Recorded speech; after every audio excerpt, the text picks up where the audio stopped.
Hey guys, Kakarot197 again, and welcome to the first actual episode of Dusting with Kakarot. First subject was suggested by Japanesesandman and is going to be my favorite Gundam games. So technically it's going to be a top 3, but I couldn't decide which one was my actual favorite. So the top 1 spot is going to be shared by 2 completely different games. So technically it's a top 4.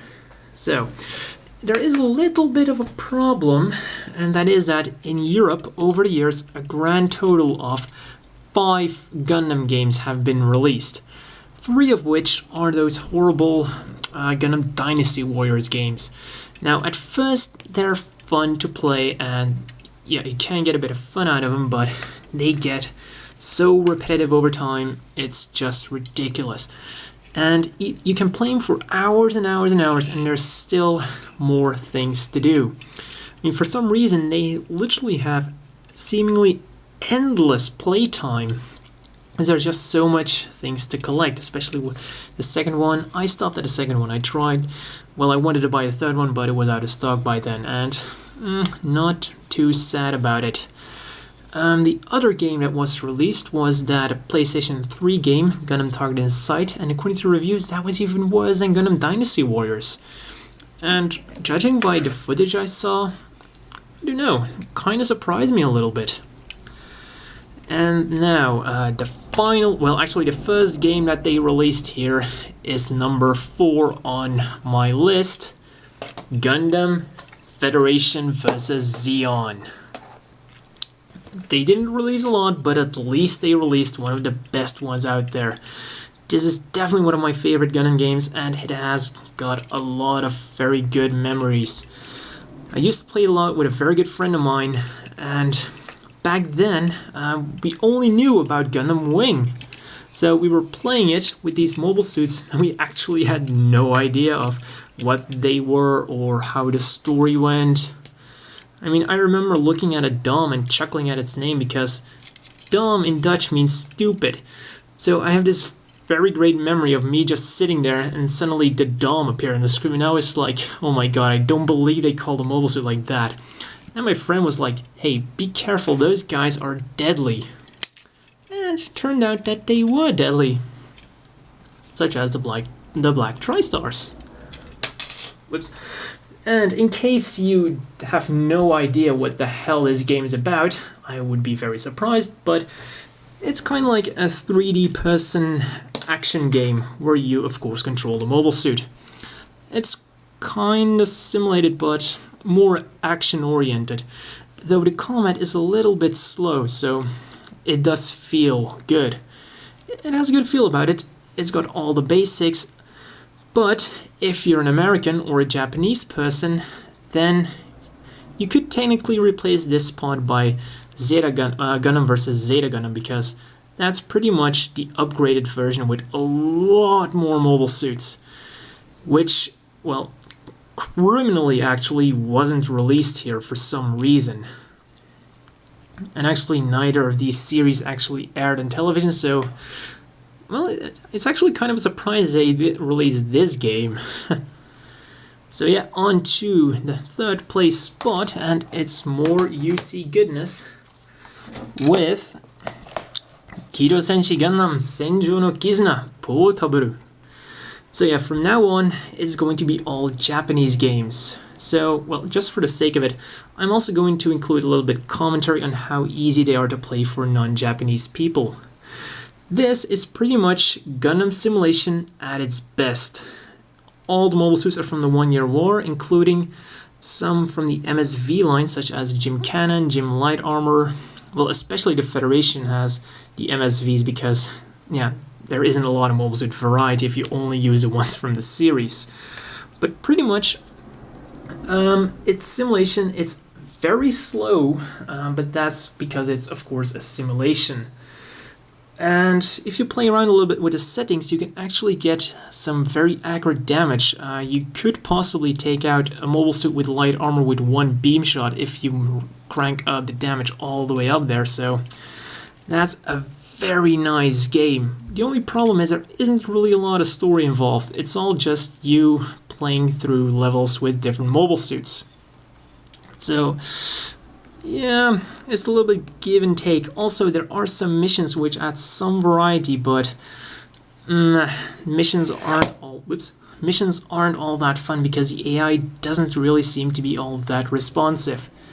The good thing is, though, that every mobile suit feels completely different, so even if you play with different mobile suits, well, they're all just about finishing the level, but all the mobile suits feel different, distinctive, and have their own setups.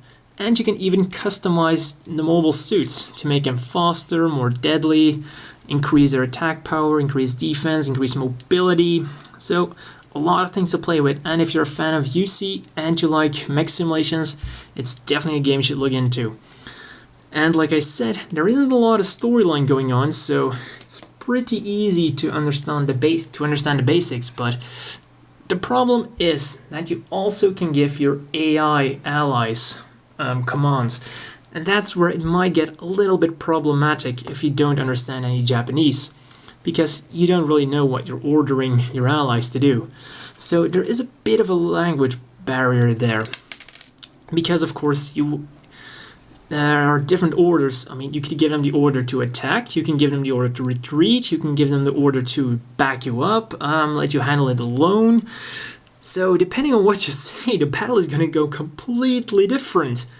So, and on their own, the AI isn't all that bright and they will pretty much do stupid things. So the language barrier is existent. But if you really like mech simulation, you could give it a shot. And finally, we have come to the top 1 games. I simply couldn't decide which one was the best, so I decided to make both number 1. We have Gibran's Greed, an awesome Universal Century based strategy game, and we have Gundam Seed Alliance vs. Soft, which is pretty much like Federation vs. Gundam, but a lot more refined, which is why this is at number 1. Basically, Gundam Seed Alliance vs. Soft, like I said, basic gameplay is the same as Gundam Federation vs. Zeon, but it's a lot more streamlined, a lot faster, some extra features have been added. And you've also got the basic features, of course. You've got story, you've got arcade, you've got free battle. Then you've got some interesting extra modes, such as you can also play through the story mode, but there's a setting where you can only use the mobile suits you've previously used in the story mode. So it's kind of like, it's called endless mode. And you just keep playing through the story until you run out of mobile suits to use. So it's kind of like survival, but with a lot more mobile suits. And also I have, well, let's say I hate certain characters in Seed with a passion, and there's nothing more satisfying than blowing them up in the game. That's just so nice to do. Also, you've got a lot of mobile suits to select from. All the mobile suits from the anime are there. And for Zoft, you've also got a few ones that didn't appear in the anime, such as the Jin Trainer and the Jin Wasp type. But I think those are the only ones that didn't appear in the anime. So yeah, a great action game. If you like third-person Gundam games, this is definitely one to get. As for language barrier, there is none. It's almost completely Japanese, except for the parts that you really need. All of the missions in the story mode pretty much involve you destroying all enemies. You've got variations. You've got variations such as defend mobile suit X, but then you'll see a little thingy appearing in the left corner, saying target. It'll be your ally. You'll have a health bar, so you'll immediately know, oh, I have to defend him. Or when you have to destroy a target, there will also be a little box in the upper left corner saying target, a health bar, and an enemy indication. That will make it pretty clear, oh, I have to attack that guy. So all the missions are very straightforward, self-explanatory, and as for the story, if you've seen Seed, you probably know what the hell's going on. Oh yeah, also a very cool thing in the story mode is that if you play through it, initially you can choose if you're Zaft or the Alliance, and then you'll play through it until you get to the Alaska thingy. Not gonna, well, I'm not gonna spoil it. You get up until Alaska, and then you can choose whether to join Orb or to keep or to stay with your respective faction. So, a very nice little thingy they did there. And finally, let's get into more detail about Giran's Greed. This is pretty much the dream of every UC fan, because you can completely alter the way the storylines fold out.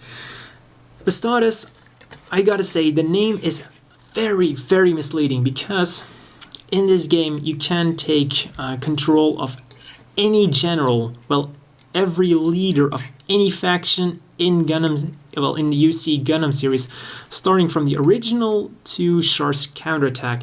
So you can choose to be General Revel from the Earth Federation Forces. You can choose to be Blex from the AUG. You can choose to be Quattro from the AUG. You can choose to be Char from the Ozeon from Char's counterattack. You can be the Lost from the Lost Fleet, and so on and so forth. And you can even be factions that didn't actually exist, well, in the official series, such as Garma's newborn Zeon, Cassilia's legitimate Zeon, Casful's Zeon, and so on. So you've got a lot of factions to choose from. And even with the factions, like I said before, you can actually change the Gundam history. For example, both Giran and Revel should die at the end of the 1 Year War. However, if you play as them, you actually have to keep them alive to progress. So during their respective storylines, they will live all the way up to Char's counterattack, and even beyond that.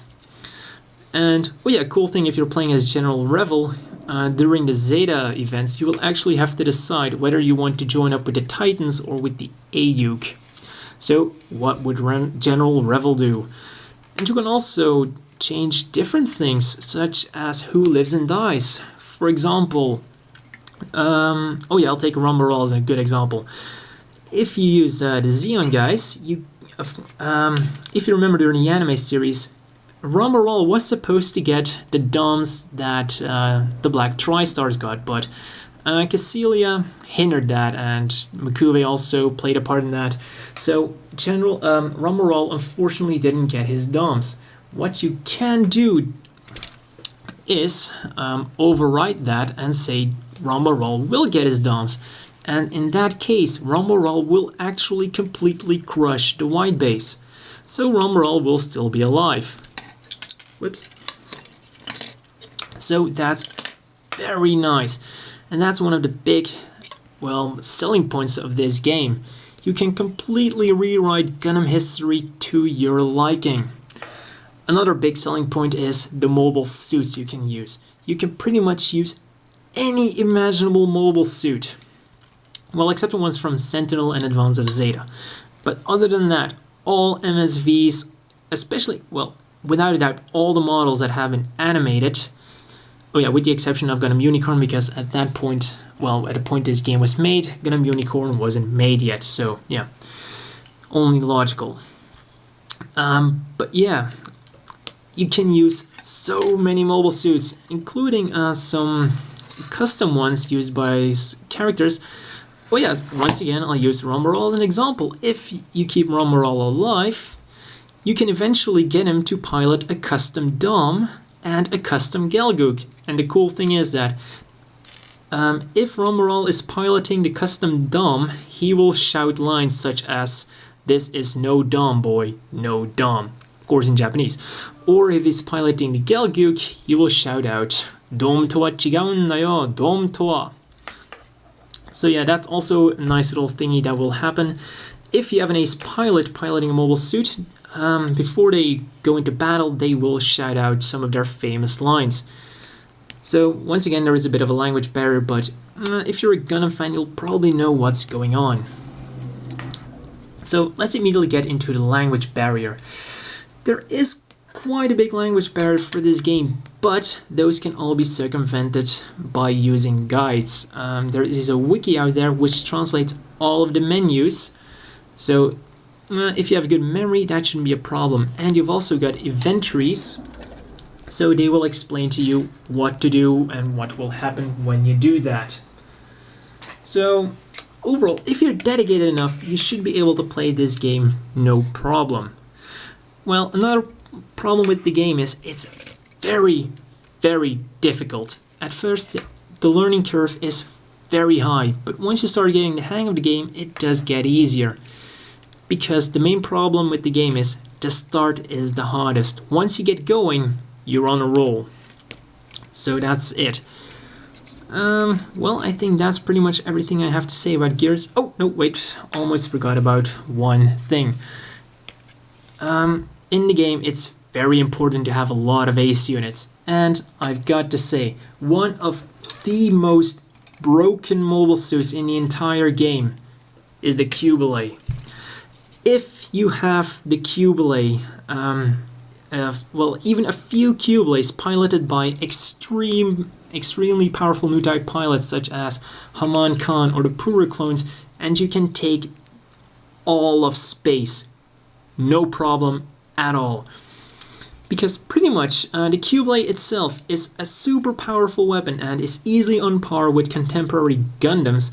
And then you have to add in the funnels, which are twice as powerful. So they will completely devastate all enemy units, and then they'll launch funnels on top of that. This is a deadly and so broken mobile suit in the Gear and Greed game. You cannot imagine it. In terms of mobile suits for raw power in space, there's no substitute for the Cubile. Yeah.